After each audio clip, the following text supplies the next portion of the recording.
So we have yet but another scandal, and this is big. This is a massive real estate scam that could force counties to give cash rebates to giant commercial landlords. And so this right here just is really yet but another thing that has been going on. So an obscure state agency could cost communities billions of dollars and devastate schools to bail out huge corporations. And this is by Tim Redmond. So this was May the 17th, 2020. So these are things that people are not really focusing on because they're so busy focusing on reopening, and they don't have any vaccine that's proven that it is successful for everyone straight across the board, and they don't have medicine. They have some people that have some things that they claim that might be a ray of optimism that may work, but it hasn't been proven or it hasn't been approved by the FDA except remdesivir. And so everybody's concerned about reopening their businesses, but they're not thinking about some of the things that are going to happen that are going to be what is called an economic pandemic. And so it is affecting all of us in some way, shape, form, or fashion. There's been every group that has picketed. You got the nail salons picketing. You've got small businesses that are complaining that they need to reopen. They're losing money. Then you have homeowners that are worried they're going to lose their homes. And you have renters that are worried they're going to lose their opportunity to have a place to stay. And how are they going to pay their rent? How are they going to eat? And you have people who have lost jobs everywhere. Well, we have yet to actually see how this thing is going to play out because a massive real estate scam could force counties to give cash rebates to giant commercial landlords. Obscure state agency could cost communities billions of dollars, as if we don't have problems with money now, and devastate schools to bail out huge corporations. So this is by Tim Redmond, the State Board of Equalization, a little-known agency that, among other things, oversees local property tax assessors, is about to consider some tax law changes that would be a huge boon in commercial property owners and a disaster for cities and counties. And so notice I said cities and counties, so it isn't one or two, many. So the proposals developed in secret. While everybody's concerned about the pandemic of COVID-19, a lot of things are happening or have happened that they hadn't really focused on that could also affect them just as bad. But in an economic fashion, it's already starting. And so they are immensely complicated and involve some arcane elements of tax law, but in essence they amount to this. Okay, you see this building here? For those of you that don't know this building, this is Donald Trump's building. He owns part of Bank of America building, and it could get a huge cash bailout. Okay, California counties could be required to give immediate tax rebates, that is, cash payments, to private commercial property owners who say that COVID-19 pandemic has hurt their property values. So Santa Clara County Assessor Lawrence Stone laid out the problem May the 12th letter to the state board. Okay, so here's the letter. Consideration of proposals such as mandating through rules and the LTA's letter to the assessors that assessors immediately provide property tax refunds for major corporations is the apex of irresponsibility and direct violation of the state constitution. So I cannot underscore enough the impact these recommendations will have on schools and local governments, as if we don't have an impact happening right now. And so get ready and put on your bootstraps, because it is just beginning. The hell is just getting ready to be unleashed, per se, if you would. So going on, if assessors adhere to these directives, the BOE would contribute to California's exploding budget deficit. Now, just not very long ago, I had an article about how much they're paying some of these government employees, the six figures. And they're always complaining about they don't have money for this and they don't have money for that. And yet we have another problem here that also is going to contribute to the budget deficit, as they always claim. So for every dollar of property tax revenue, where's our people that complain about their taxes, the BOE diverts away from normal channels. The state, the schools, counties, and cities will have to cut an equal amount in order to balance local budgets. And already, Gavin Newsom has made some cuts. And so we might say that some of this may be a contributor to it. And we're not really paying attention, or those of us that aren't really looking at what's going on behind the scenes of this COVID-19, that other entities are at work here. So there are always people who try to take advantage of a crisis. Tell me about it. And that's what's going on here in San Francisco. Supervisor Aaron Peskin told me. So the measures were set for consideration at the board May 13th, but we're delayed and are not on the May 27th agenda. But if they come back and are approved along with the state legislation that would implement some of them, local government could be forced to use desperately scarce money to bail out some of the largest corporations in the country. Okay? So among those would be potentially, and they would also benefit, Donald Trump's real estate operation, which owns part of Bank of America building. So all of this goes back to Proposition 13, okay? Which is 1978 and changed the way the real estate assessment and property taxes happened in California. So that law established that property can't be reassessed for tax purposes until it's sold. And the taxes can go up by a tiny amount every year. But the law also allows property owners to file a reduction in their taxes if their property has been damaged or for other reasons is worth less than it had been. So that's a scam that big commercial owners have used for years that nobody probably has been really aware of till now.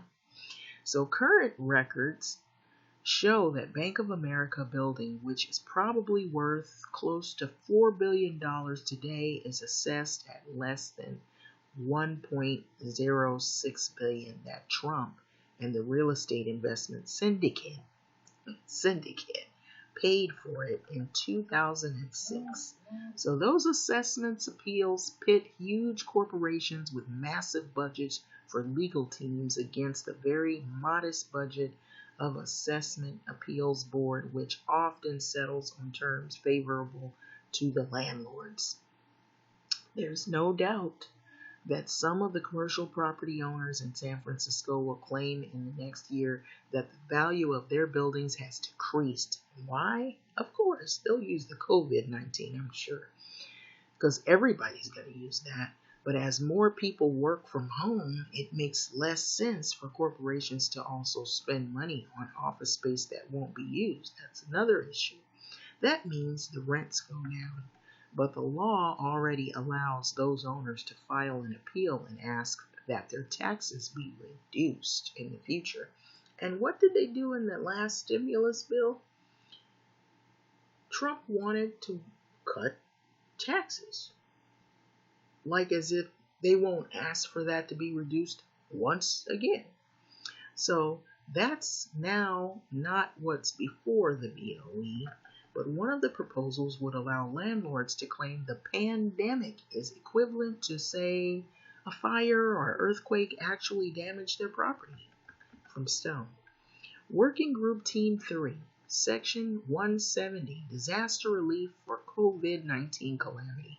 Issue: what constitutes property physically damaged or destroyed as outlined in California Constitution Article, and I don't read the Roman numerals, but it's X1, 2, 3, 4, so I'm thinking it might be 10, 11, 12, 13.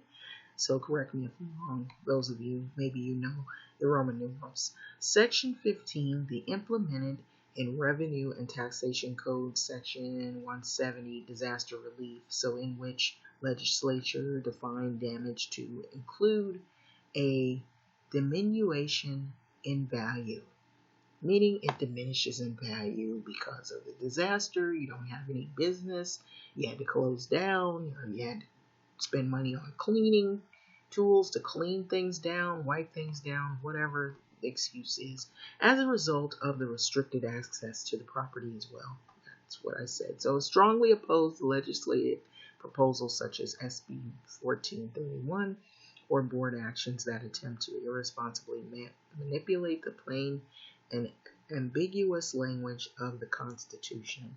To provide Section 170 relief, the property tax system is built upon the general public's confidence that the law will be fairly and accurately administered without bias and prejudice in good times and in bad times. Article 13, I believe, Section 15. The state constitution states, so the legislation may authorize local governments to provide assessment or reassessment of a taxable property physically damaged or destroyed in the end date to which the assessment or reassessment relates. Emphasis added. So the Constitution is not a malleable piece of clay that can be molded at will to fit whatever it most politically expedient in the moment to curry favor with a handful of business owners at the expense of all 40 million citizens in the state of California. So the legislature can no more define property physicality or physically damaged than it can define Proposition 13 annual 2% limit on assessed value to mean 10% should the state budget face crises.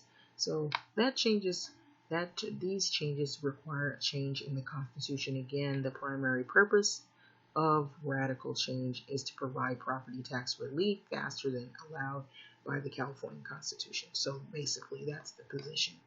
So stand on. So there's nothing in any state law that says that the counties have to give cash back now to commercial landlords who say that their properties have dropped in value. But Stone is hardly radical leftist. In fact, he's a landlord, but he says that the BOE is discussing is not and has never been the role of the local government. So as the income property owner, I am sympathetic to the plight of the business owners. However, federal government is providing a near-term response of $2.3 trillion in stimulus aid to business and local governments. The Federal Reserve extended $600 billion in loans through the Main Street Lending Program to small and medium-sized business impacted by the coronavirus pandemic. The bank corporate credit facilitates the term asset-backed security loans facility are now collectively offering $850 billion in household employers and companies. So which such assistance The federal government is facilitating its traditional role as sole entity in the nation that can literally print money.